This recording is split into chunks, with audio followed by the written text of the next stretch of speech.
Shalom sahabat Rema yang diberkati Tuhan, selamat malam.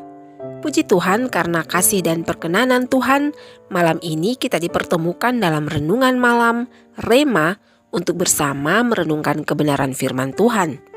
Doa dan harapan Rema, kiranya damai sejahtera Allah dan sukacita sorgawi senantiasa ada dalam hati dan hidup kita. Baik sahabat terkasih, mari berdoa sebelum masuk ke perenungan. Bapa di dalam nama Yesus, kami mengucap syukur untuk kasih setiamu yang selalu baru dan tidak pernah habis dalam hidup kami. Terima kasih Bapa, karena sepanjang hari ini kami telah dituntun sehingga kami boleh menyelesaikan segala tugas dan tanggung jawab kami. Saat ini, sebelum beristirahat, kami ingin dilawat oleh kebenaran-Mu sehingga hari-hari hidup kami selalu tertuntun. Kuasailah kami dengan Roh Kudus agar kami dimampukan untuk melakukan kebenaran-Mu dalam hidup yang masih Engkau anugerahkan bagi kami. Amin. Ayat firman Tuhan yang menjadi pedoman Rema saat ini terbaca dari surat Yakobus pasal 2 ayatnya yang ke-9 yang berbunyi demikian. Tetapi jikalau kamu memandang muka, kamu berbuat dosa dan oleh hukum itu menjadi nyata bahwa kamu melakukan pelanggaran. Sahabat Rema, dalam pandangan kasat mata sebagian besar orang saat ini, jika melihat seorang gadis remaja dengan perut membuncit tanda hamil tua, maka yang ada dalam pikiran mereka bahwa gadis itu adalah gadis yang terjerumus pergaulan bebas dan terkena imbas dari pergaulan bebas yang dijalaninya. Padahal sebenarnya gadis itu adalah korban perkosaan dari kerabatnya sendiri. Dan ketika melihat seorang pria tambun, orang-orang pasti berpikir bahwa pria ini adalah pria malas yang kerjanya hanya makan dan tidur saja. Padahal sebenarnya pria itu sedang menderita penyakit yang membuat badannya bengkak. Juga ketika melihat seorang pria dengan wajah codet, maka orang-orang menyangka bahwa dia adalah seorang penjahat. Padahal pria itu adalah seorang mantan tentara yang mengalami luka saat berjuang bagi negaranya. Sahabat, hal tersebut dinamakan stereotip atau memberikan penilaian terhadap seseorang yang hanya berdasarkan pada sudut pandangnya sendiri atau berdasarkan sudut pandang kelompok di mana dia berada. Kalau mau jujur, stereotip agaknya memang sulit dipisahkan dari kehidupan sebagian besar masyarakat saat ini karena kehidupan bermasyarakat yang majemuk atau beragam.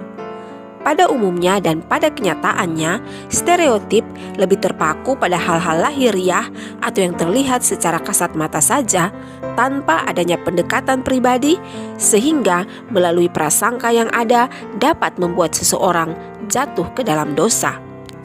Sahabat Rema, melalui kebenaran firman Tuhan dalam surat Yakobus pasal 2 ayatnya yang ke-9 yang merupakan ayat pedoman Rema saat ini, kita diberitahukan dan diingatkan bahwa menilai seseorang itu adalah sebuah hal yang normal. Tetapi dengan tegas juga tertulis supaya kita tidak sembarangan dalam menilai dan menghakimi seseorang yang sangat jelas dengan kalimat jangan memandang muka. Menilai atau memperlakukan seseorang hanya berdasarkan apa yang kelihatan adalah sebuah hal yang konyol karena kita tidak mengetahui apa yang sebenarnya terjadi sehingga orang yang kita nilai dan perlakukan itu sampai demikian. Untuk itulah firman Tuhan juga melarang agar jangan menilai dan memperlakukan seseorang hanya dari apa yang terlihat karena sangat berpotensi besar untuk membuat kita jatuh dalam dosa. Melalui firman-Nya, Tuhan juga mengingatkan bahwa dalam menilai dan bersikap terhadap sesama, kita pun akan dinilai dan disikapi dengan cara yang sama, sebagaimana yang tertulis dalam Injil Lukas pasal 6 ayat 38, sebab ukuran yang kamu pakai untuk mengukur akan diukurkan kepadamu. Oleh karena itu, berhati-hatilah dalam menilai orang lain, karena apa yang tampak itu terbatas, sama seperti diri kita yang juga adalah manusia yang terbatas. Hindarilah stereotip karena menilai hanya dari yang kelihatan adalah awal dari prasangka. Allah di dalam Yesus Kristus memberkati kita dengan firman-Nya. Sahabat, mari berdoa. Bapa yang baik, terima kasih karena telah mengingatkan kami agar tidak menilai dan bersikap menghakimi sesama hanya dari apa yang kelihatan. Ampunilah kami Bapa, jika selama ini kami telah melakukan hal yang tidak Engkau kehendaki itu. Tolonglah dan kuasailah kami sehingga hidup ini berkenan kepadamu. Amin. Sahabat Rema terkasih, terima kasih untuk kebersamaan kali ini. Jangan lupa berbagi jika sahabat diberkati dengan video Rema kali ini. Sampai jumpa pada video Rema selanjutnya. Selamat malam dan selamat beristirahat dalam perlindungan sempurna Tuhan Yesus Kristus. Shalom.